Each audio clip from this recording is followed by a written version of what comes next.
अस्सलाम वालेकुम दोस्तों, welcome back to my channel. दोस्तों अज ਜਿਹੜਾ ਆਪਾਂ ਵਲੌਗ ਬਣਾ ਰਹੇ ਹਾਂ ਬਹੁਤ ਹੀ ਇੰਟਰਸਟਿੰਗ ਵਲੌਗ ਆ ਦੇਖ ਲਓ ਪਤੀਲਾ ਪਿਆ ਵਾ। ਅਸੀਂ ਅੱਜ ਜਾ ਰਹੇ ਹਾਂ ਖੇਤਾਂ ਵਿੱਚ, ਉੱਥੇ ਅਸੀਂ ਕੁਕਿੰਗ ਕਰਨੀ ਆ, ਫਿਸ਼ ਬਣਾਉਣੀ ਆ ਤੇ ਬਾਕੀ ਚਾਵਲ ਵਗੈਰਾ ਬਣਾਉਣੇ ਆ। ਦੇਖ ਲਓ ਅਸੀਂ ਜਾ ਰਹੇ ਹਾਂ, ਬਾਕੀ ਆਪਾਂ ਮਜ਼ੀਦ ਤੁਹਾਨੂੰ ਉੱਥੇ ਆ ਕੇ ਦਿਖਾਉਂਦੇ ਆ। ਅੱਗੇ ਭਾਈ ਅਸਦ ਤੇ ਭਾਈ ਜਨੇਦ ਜਾ ਰਹੇ ਆ।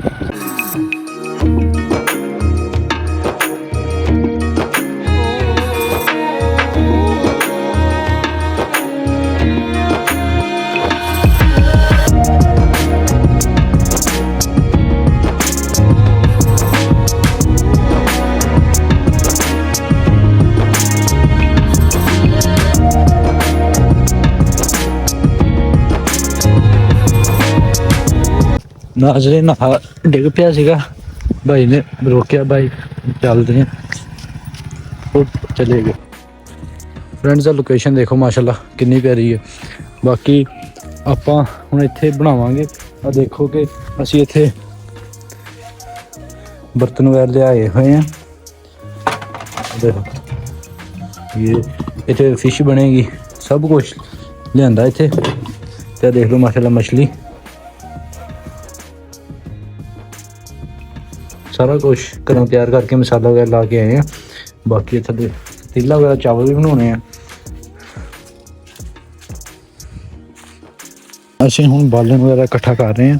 भाई खड़े आ इत्थे, हुण प्रोग्राम बनाना, कुकिंग शुकिंग करनी है।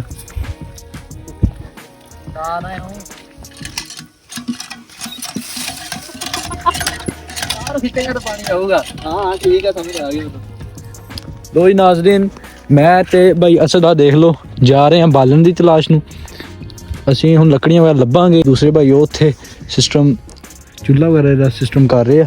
ਬਾਕੀ ਆਪਾਂ ਹੁਣ ਚੱਲਦੇ ਹਾਂ ਅੱਗੇ, ਤੇ ਤੁਸੀਂ ਵੀਡੀਓ ਨੂੰ ਆਖਰ ਤੱਕ ਦੇਖੀ ਚੱਲੋ, ਸਾਡੇ ਨਾਲ ਜੁੜੇ ਰਹੋ।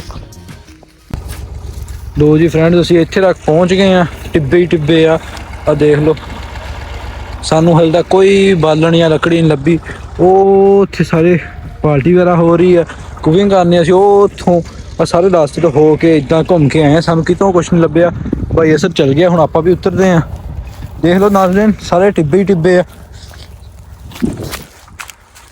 ਚੱਲਦੇ ਹਾਂ ਹੁਣ ਆਪਾਂ ਅੱਗੇ। ਦੋਸਤੋ ਆ ਦੇਖ ਲਓ, ਅਸੀਂ ਚੁੱਲ੍ਹਾ ਵਗੈਰਾ ਬਣਾਇਆ ਵਾ ਇੱਥੇ।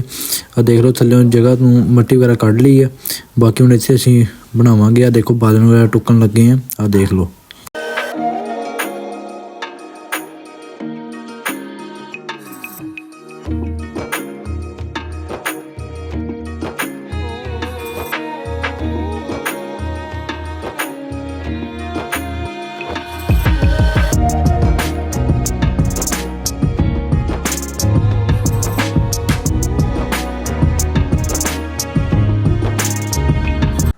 ਲੋ ਜੀ ਨਾਜ਼ਰੀਨ, ਅਸੀਂ ਸਮਾਨ ਚੱਕ ਕੇ ਜਾ ਰਹੇ ਹਾਂ, ਭਾਈ ਵੀ ਜਾ ਰਹੇ ਆ, ਤੇ ਹੁਣ ਆਪਾਂ ਚੱਲਦੇ ਹਾਂ।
ਦੋਸਤੋ ਅਸੀਂ ਚਾਵਲ ਵਗੈਰਾ ਬਣਾ ਲਏ ਸੀਗੇ, ਹੁਣ ਮਛਲੀ ਬਣਾਉਣ ਲੱਗੇ ਸੀਗੇ ਤੇ ਆਇਲ ਕਮ ਸੀਗਾ ਤੇ ਹੁਣ ਮੈਂ ਘਰੋਂ ਆਇਲ ਲੈ ਕੇ ਆ ਰਿਹਾ। ਆ ਦੇਖ ਲਓ, ਬਾਕੀ ਸਾਨੂੰ ਇੱਥੇ ਹੀ ਮਗਰਬ ਹੋਣ ਲੱਗੀ ਆ। ਮੈਨੂੰ ਤਾਂ ਲੱਗ ਰਿਹਾ ਰਾਤ ਹੋ ਜੂਗੀ, ਜਾ ਕੇ ਹਲੇ ਮਛਲੀ ਫਰਾਈ ਕਰਨੀ ਆ। ਬਾਕੀ ਹੁਣ ਤੁਸੀਂ ਵੀਡੀਓ ਨੂੰ ਦੇਖੋ ਆਖਰ ਤੱਕ।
ਵੀ ਚੱਕਣਾ ਹੀ ਆ। ਭਾਈ ਬਲੌਗਰ ਆ ਗਿਆ ਯਾਰ। ਉਹ ਇਹਨਾਂ ਦੀ ਆਵਾਜ਼ ਵੀ ਕੈਪਚਰ ਕਰ ਉਸਤਾਦ। ਤੁਹਾਡੀ ਆਵਾਜ਼ ਨਾ ਕੱਟਣੀ ਨਹੀਂ ਹੈਗੀ।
ਲੋ ਜੀ ਨਾਜ਼ਰੀਨ, ਅਸੀਂ ਹੁਣ ਜਾ ਰਹੇ ਹਾਂ ਘਰ ਵਾਪਸ। ਮੈਨੂੰ ਉਮੀਦ ਆ ਕਿ ਵਲੌਗ ਤੁਹਾਨੂੰ ਅੱਛਾ ਲੱਗਿਆ ਹੋਵੇਗਾ। ਹੁਣ ਆਪਾਂ ਕਰ ਦਿੰਦੇ ਹਾਂ ਵਲੌਗ ਨੂੰ ਐਂਡ।